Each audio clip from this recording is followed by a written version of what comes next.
See, while Trump is holding cabinet meetings that would make those in North Korea look like an over-assertive school board meeting. Pam?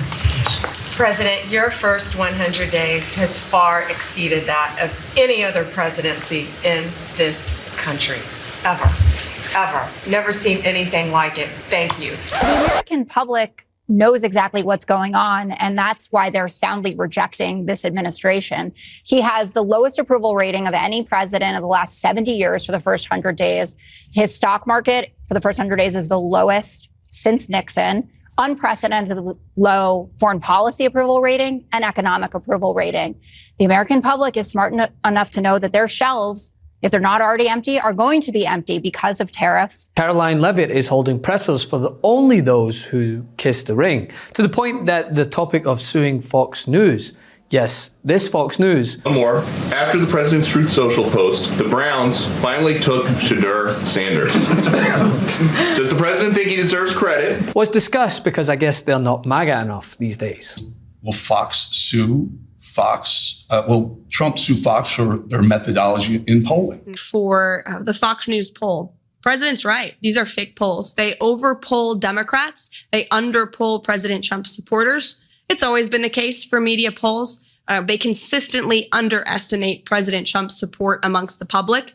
That's why we don't really blink when we see them, to be honest with you. We're staying focused on the mission and moving forward. The president knows everything he's doing is exactly what he promised the American public he would do. All right, so obviously this is just moments after we learned that this GDP number came out. It did show a drop in growth, a contraction in the economy, first that we have seen in years, in fact. And it's a sharp reversal from the 2.4% growth we saw in the fourth quarter. So obviously this is a White House that is stepping out to defend its policies on the economy in a moment where we're waiting to see if the first deal comes through on tariffs. Yeah, we were looking at this. Quarter four was 2.4% growth.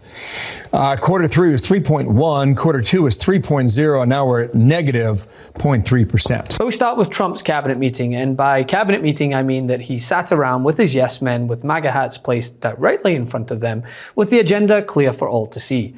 Pay homage, bow down, smile. And so a lot's going on in the department, and what I would really like, as I'm firing myself, I'd like for you to be known as the education president, because of the best in practice systems that we want to put in every state to incorporate AI so that we are training these new entrepreneurs and business leaders in our country. We can't do it with the infrastructure we have in place today. So you have to be working on that at the same time.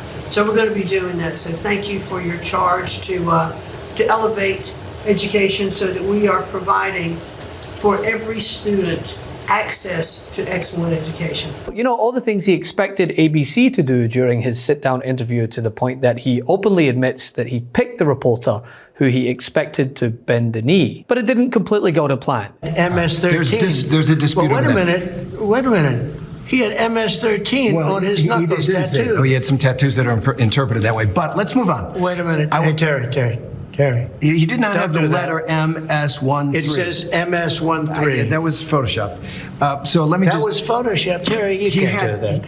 Hey, they're giving you the big break of a lifetime. You know, you're doing the interview. I picked you because, frankly, I never heard of you, but that's okay. But I picked you. Because there were some moments of pushback. However, saying agree to disagree when an unhinged lunatic is portraying photoshopped images to be true, it's not going to cut it. Not at this stage, anyway. He had MS-13 tattooed. We'll agree to disagree. I want to move on to something else. Terry, do you want me to show you the picture? I saw the picture. We'll and you think it was disagree. Photoshopped? Well, here we go. Don't Photoshop it. Go look at his hand. He had MS-13. He did have tattoos that can be interpreted that way. I'm not an expert on them. I want to turn to Ukraine, sir. Terry, I want to get to Ukraine. No. He had MS, as clear as you can be, not interpreted. This is why people no longer believe the news. 7 times, I counted there, Donald Trump insists to the reporter, to Terry Moran, that MS-13 was literally written on Kilmar Abrego Garcia's knuckles. And Terry Moran, I don't know what's worse, Trump's repeated insistence that MS-13 was on his hands when it wasn't, or this reporter's insistence that they move on, that he doesn't stop and say, hold on, that's not true. Instead, he says, let's agree to disagree. Agree to disagree about what? Up is down, black is white, hot or cold. But what we do want to see is this from reporter Andrew Feinberg of The Independent, who, when given the opportunity to ask Trump a question between the ring-kissing ceremony, of course, pointed out the fallacy that is Trump taking credit for a booming stock market while Biden was in office overseeing a thriving economy, only to then now claim that it's Biden's stock market when he's the president. In the transition, sir, you frequently took credit for the stock market highs. You said it was a reflection of how well you were doing in the polls, and then after you were elected, you said the stock market highs were a reflection of how well the transition's going and the American people's confidence in your incoming administration. Now, the stock market's not doing so well, and you're saying that's the Biden stock market, yet you are the president. Can you explain that? Yeah, I'm not taking credit or discredit for the stock market. I'm just saying that we inherited a mess, both at the borders.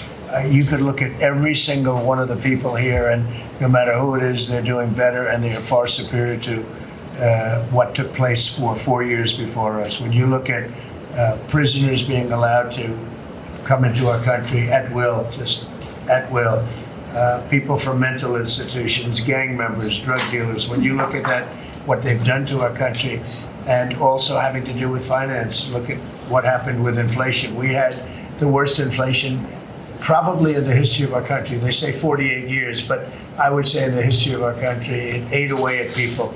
And even though you saw a stock market going up somewhat, because in my case, I had the biggest stock market increase, 88% in the last term, in my last term. But I don't view the stock market as the end all. It's an indicator. But what the stock market really tells you, and when you look at the stock market in this case, is it says how bad a situation we inherit. Allow me to quote directly from your fearless cult leader. January 29, 2024. This is the Trump stock market because my polls against Biden are so good that investors are projecting that I will win, and that will drive the market up. Everything else is terrible, and record-setting inflation has already taken its toll. Make America great again. A few moments later. April 30th, 2025. This is Biden's stock market, not Trump's. I didn't take over until January 20th. Tariffs will soon start kicking in. Companies are starting to move into the US in record numbers.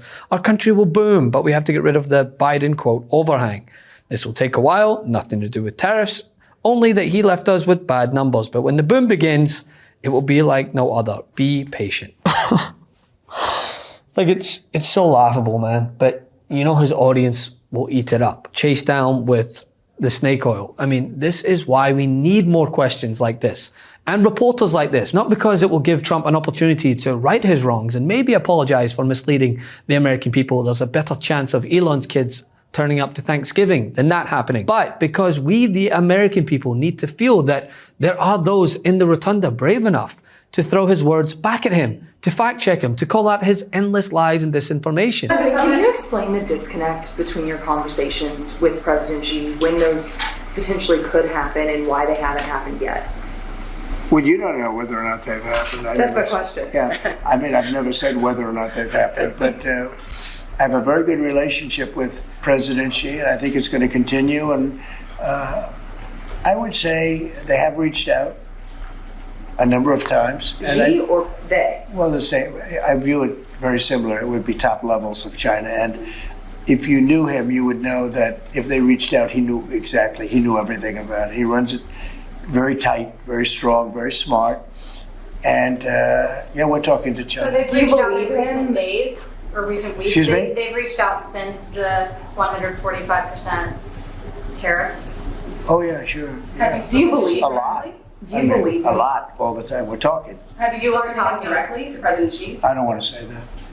It's just not appropriate. But you're speaking. Sorry. Has he called? If not, then where are we at? It's over to the somehow even more despicable Draco Malfoy here and his band of cult followers giving their own press conference to heap praise on the head of the table that they're so desperately clambering for scraps from. And today, and I appreciate the administration making yourself available and making it available to us and all of our followers. And I understand that you're going to be continuing these. And I think it's fantastic that really have everybody come in and be able to do this. one of the things that's been troubling me and has actually even affected me over the last 24 hours is the rise of violence that we've seen from elements of the far left, starting with things like Luigi Maggioni, these support for these unhuman organizations like MS-13, Tren de Aragua. And will continue to be. So thanks for coming to the Influencer Briefing. I look forward to taking your questions. And Deborah, why don't you kick us off? Congratulations on 100 incredible days. And over the first 100 days, the majority of policies that we've seen from the Trump administration have been either targeted at foreign affairs, such as bringing the American hostages home or attempting to end the war between Ukraine and Russia, or on long-term goals such as cutting government spending with DOGE. What policies can we expect to see rolled out over the next few months that Americans will directly feel the effects of in order to secure the 2026 midterms for the Republican Party and keep his approval rating historically high? Yeah, the first answer that comes to mind, Deborah, is definitely tax cuts. We are edging ever closer to being an authoritarian state. Make no mistake of that. And so please, reporters, when you're in that room, report. Don't just agree to disagree, even if you're face to face with a liar granted more power than anyone else on earth, because America so desperately depends on it. Love this video? Continue the conversation by following us on Instagram @MeidasTouch and help us blow past 1 million followers.